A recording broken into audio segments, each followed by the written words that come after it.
I'm Daniel Jason Blomfield, born on the 8th of December 1977. I'm the oldest of 4 brothers. I look back on what I can remember of my early years mainly with joy. School tough, rewarding, great family holidays to Europe or the Channel Islands. Before I got going in life, I was hospitalised constantly between the ages of 4 to 6. My mum told me it was because I was special, but the surgeon from America told me my stomach was wired backwards, and him and his team will put it in order. At 10, I had my last official checkup to do with what I now know as an esophageal web that was fixed by removing 1 foot of my esophagus and replacing it with a part of my small intestine. This was experimental surgery at the time, and it stunted my growth, and I was always smaller than my peers. At secondary school, my nickname was Willow, after the main character in a George Lucas mystical midget film of the same name. I neither liked or hated life at school, the only exception being the 1 term I spent as a full boarder at Kelly College, Tavistock. I hated having to stay at school and being away from my family. Looking back, it was clearly the best place for me, as in this time my parents sold the house in Buckinghamshire and moved down to a house just outside of Tabby. It was here that my weak body caught up with my active teenage head, and although my physical size was a hindrance in all team sports, I was encouraged in athletics. But it wasn't until my friends introduced me to mountain biking that I really showed fun and reward in exercise. Once I got my mountain bike. On the Christmas of 1990, I was off. The moor was mine and my friends to ride and explore. Freedom. School filled our days, except Thursdays due to combined cadet forces, and on Saturday we finished early at 4 p.m. Sometimes on Saturday we'd skive off games to go on a ride. Sunday, me and my friends would meet up and ride all day, then usually finish at my house, have a bath in our unfiltered copper water, eat, and then play SNES till we fell asleep on the sofa. I loved this time in my life. Before I knew it, we had moved to Tretheathy Coit on the edge of Bodmin Moor, and I changed schools to Tabby Sixth Form. I kept friends that didn't move too far away and made new ones. I remember Sixth Form at first being very cliquey, but I soon found my groove. I had my first girlfriend, then a second, and settled on my third, Leanne. I found something different in her and we gelled well. Through Sixth Form there were parties every other weekend, but unless it was a sleepover, I usually didn't drink, as I had to drive home. Me and Leanne grew together, and after Sixth Form I moved on to Falmouth to study photography, and she to work in Tabby. In Falmouth, early stages of my all-or-nothing attitude towards drinking started to show its face. I also started to keep a hip flask size of Jameson whiskey in my guitar case, just for those stressful days or a sleeping aid. My first year I stayed with a family, so Mrs. Hunking cooked all my meals and I drove home on the weekends to what was now home, Chigwell Farm, an old 8-bedroom farmhouse that my parents were slowly gutting and modernising. I remember one night at the Hunkings' house in Falmouth when their son came home late, drunk, and fell up the stairs. They chatted to me the next day about it. About the embarrassment. I said it was no problem, and in the back of my head I thought it was quite cool. It was at Falmouth that I was openly exposed to drugs. On my course alone there were 3 dealers, but also I was heavily influenced by music and film. In my second year at Falmouth, my Italian flatmate played me The Drugs Don't Work by The Verve, and I immediately fell in love with it, and almost at the same time I met the photographer who shot the black and white photos for Trainspotting. The mix of these 2 separate sources with the same simple message made a very strong impression on me. My decision not to take illegal drugs was already pretty solid, but these two strong stories cemented it. And I quit the casual hash cake forever after a forgettable trip to Amsterdam. Alcohol was still there, but remember, that's not a drug, it's legal. I get my first band together roughly, and we played a few times, mainly open mics in Falmouth, but nothing serious. We done most of our playing late at night on Gillinvase Beach, drinking after pub closing. During my first 2 years in Falmouth, me and Leanne had stayed together. She tried to stay at home in Tavy and work, but her dad was violent, and as her family split up, she took a job in Toronto, Canada to escape. We said we'd see how things go and stay together. I was true to my word, and on her return 6 months later to start art college at Plymouth, it was clear she wasn't. I knew it, but I didn't want to accept it. I picked her up from her flat in Plymouth and drove to the mall, somewhere safe that felt like home to me and safe to talk. Actually hearing her say it broke my heart in a way that it can never be broken again. I lost a part of me that day. In her absence, I decided I needed her presence, and now I didn't know where I stood. At the time, I forgave her. It's all I could do, but it left a scar. My final year at Falmouth flew past, and we moved to Nottingham. Me to progress onto a BA photography, and Leanne to graphic design. We got a flat together and killed the first year with distinctions all round. I was in a creative melting hot pot and on fire. In the second year, I ran some creative workshops, organised the student gallery. I was a student representative to the Faculty of Arts, as well as being a usual student. Work hard, play hard is exactly what I done. I worked myself to the bone at uni, and then, at the end of it all, had 2 weeks of private views and parties, all to walk straight into the promised job at the end. But there is no job. Nothing. I end up working for the photo company that printed my photos for the final show. The first month's pay comes in and I can't even afford all my bills, let alone ongoing food. Reality sets in and I really don't like it. Looking back, I notice I start drinking on Thursdays as well as Friday and Saturday. I always drank to get pissed, so driving on Fridays from Nottingham to do collections in Hull is hard. The band I'd started somewhere in my second year at uni was doing well, and we had a small local following. We could fill a local pub and started playing the cool bars in Nottingham. This is thankfully extra money, and I have a groupie that rubs my ego by coming to all of our gigs. I'm happy with my relationship with Leanne, and the band nickname her Thigh Rub Girl, as she comes and provocatively sort of rubs herself in front of us at our gigs. Before I know it, we're gigging a lot, and something has to give, and it's the band.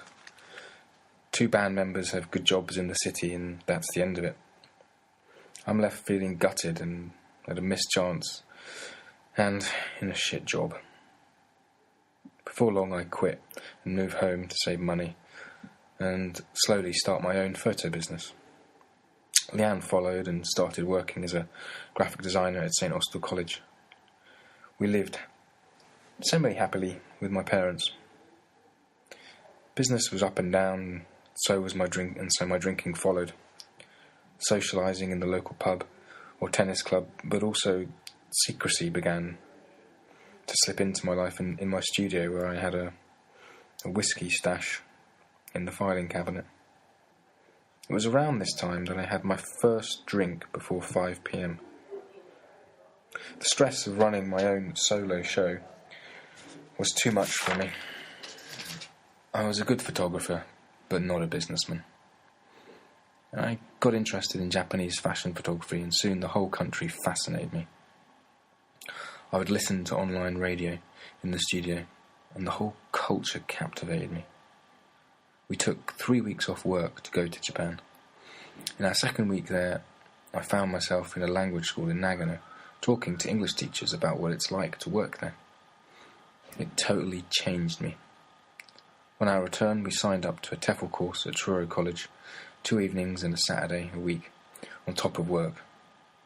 English was my worst subject at school, and I fucking hated it. But I knew I could do the work. At the end of July 2005, I handed over the photo course I'd started at Bodmin College, shut down my small photo business, and moved to Nagano, Japan, to start on a 3-month trial at a private language school, after having just a short telephone interview. Leanne followed a month later, working for the Japanese government school system, 1 hour away in Ikusaka.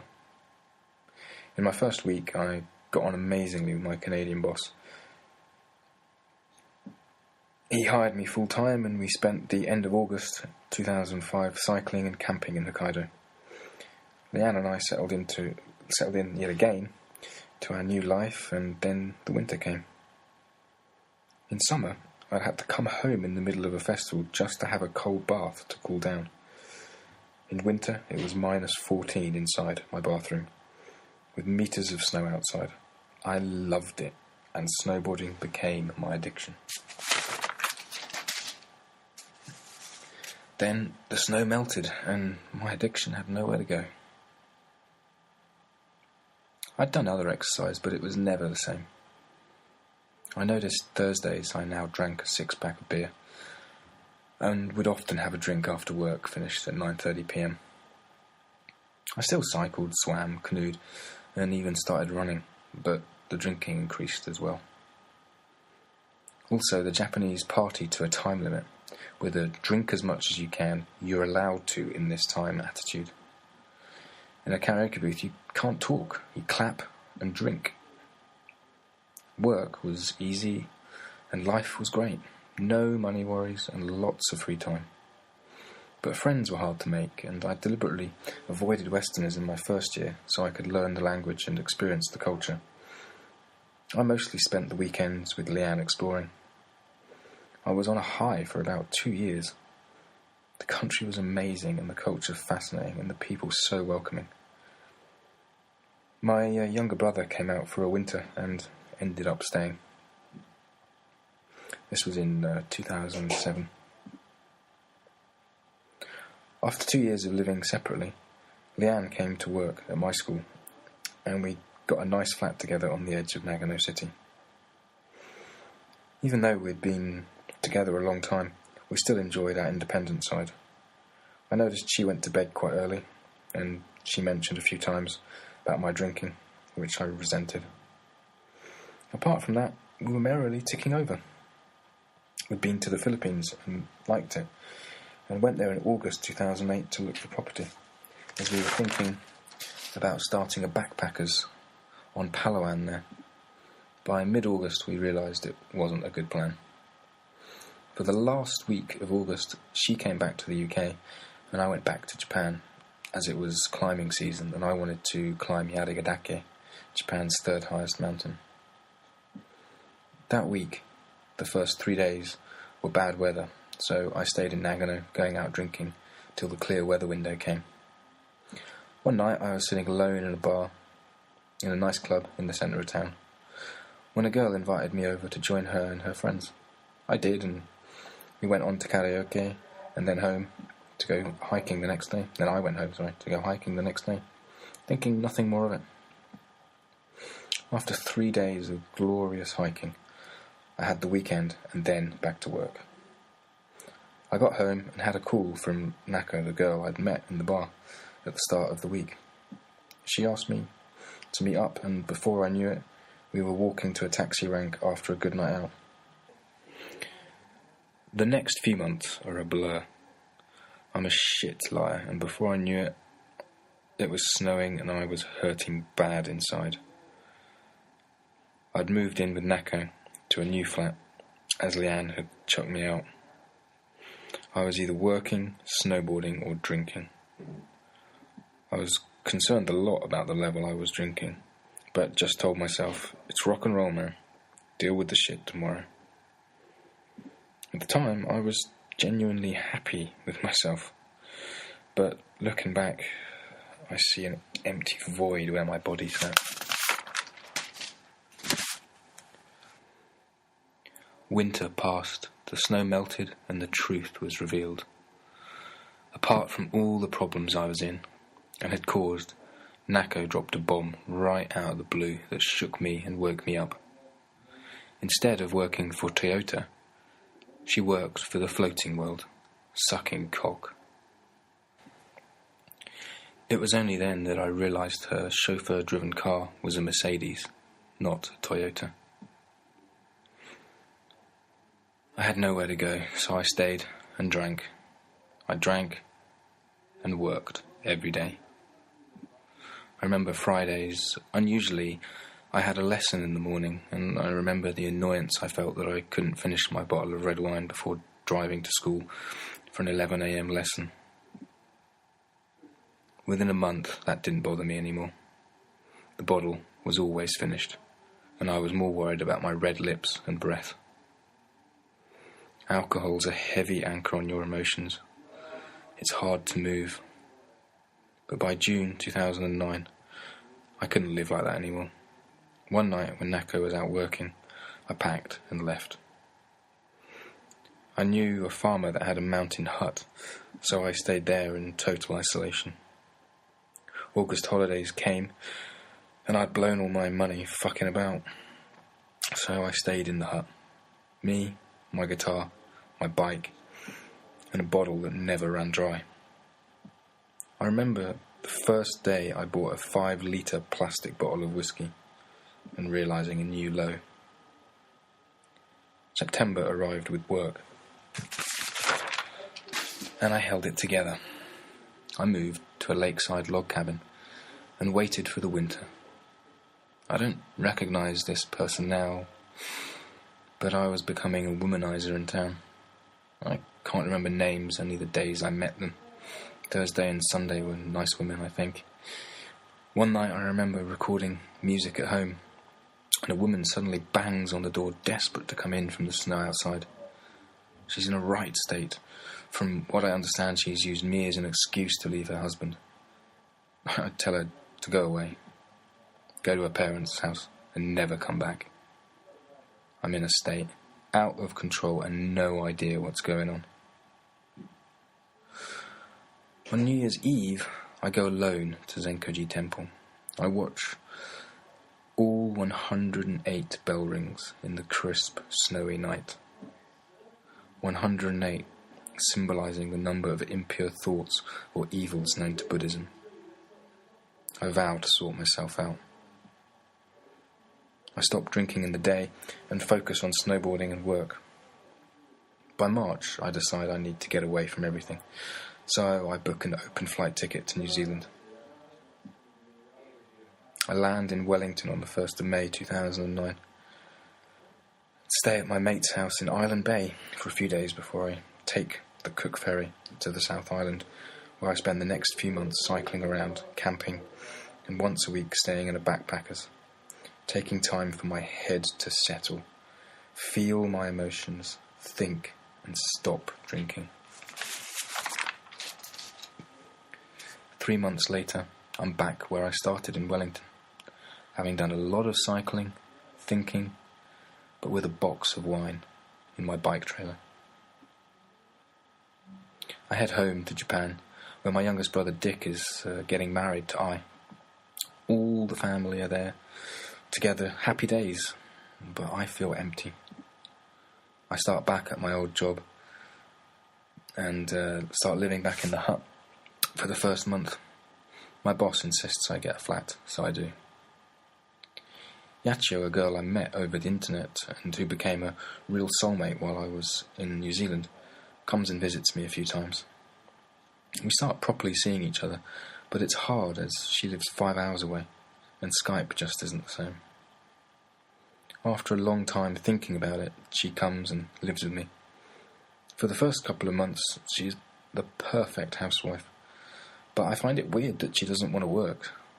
With encouragement, Yachi lands a job at Nagano Red Cross. We get on great. She has an English accent when she speaks English. Has lived abroad a lot, and we really understand each other.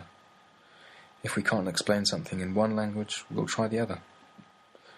I find that we really complement each other. With no big fuss, we get married at Nagano City Office in 2010. In New Zealand, I had decided I had one more year left in me in Japan. Then, Fukushima, tsunami, and big aftershocks that scare me to the bone. And that decision is sealed. So, in August 2011, I moved to the UK with the goal of setting up in Brighton. After a short spell in Cornwall with my parents in December, I move in to my flat in Brighton, and Yachi arrives on Valentine's Day 2012. I soon realised that looking at jobs and saying, I can do that, to actually getting them is very different. This time I don't piss about. I have bills to pay, a wife to support, a visa to get in a time of hostility to foreigners, and we want to have kids soon. Yachi is convinced that if I claim any money from the government, she won't get a visa. I start working as an IELTS examiner on Saturdays and at a language school on weekdays. Yachi works hard at a Japanese takeaway. The summer flies by, and I'm amazed at the shit wages, but the increased level of responsibility. In Japan, I had to sing and dance for 4 hours with kids, and then chat to adults for an hour. I had a company car, petrol paid for, subsidised living costs, could save without trying, and no responsibility. Or no real responsibility. What a wake-up that summer was. Mid-September came and the students left, so all temp teachers were laid off. The shock turned me back to drinking heavily. I was up to a bottle of vodka a day. In December, my wife got me a job at the Japanese restaurant connected to her takeaway. I felt worthless as a man.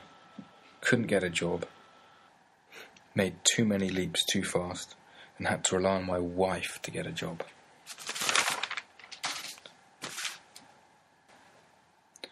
I drank at work, but I was front of house and there was drink everywhere. I didn't feel right in my home country, and I enjoyed the after-work chats and drinks with the mostly Japanese staff.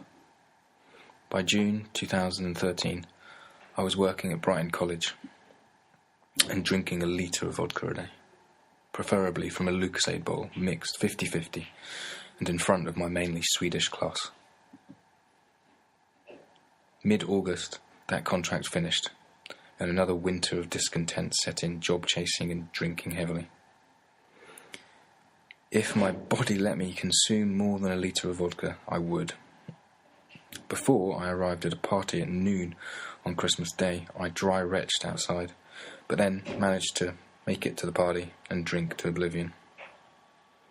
In January 2014, my body packed in and I was admitted to hospital for acute pancreatitis.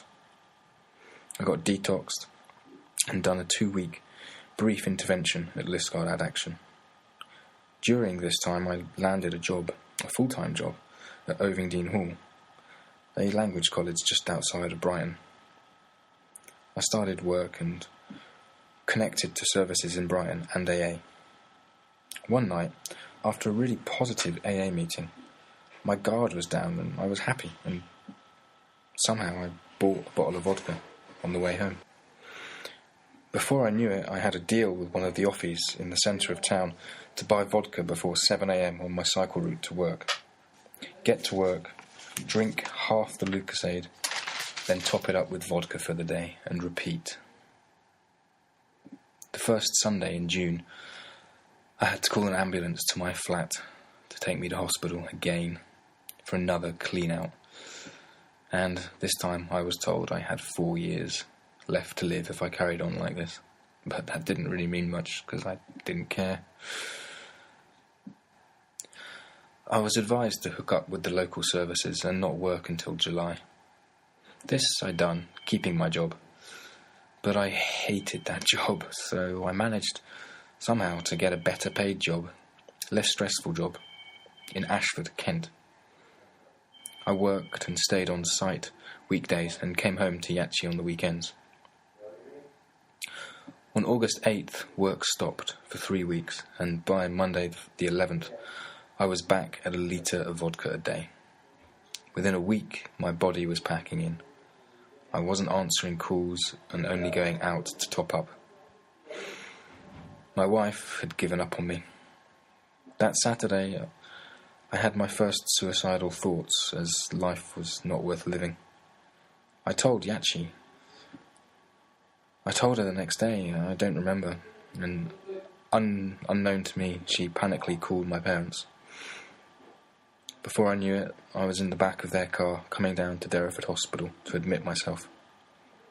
Chy worked in the day and she couldn't keep me straight. My parents thought they at least were there and could. But it's up to me. In hospital, I emailed Chy. I got a positive reply and held on to that until my admission here, on the 12th of November. And that brings me to looking at you fine people today, here and in the now. Thank you.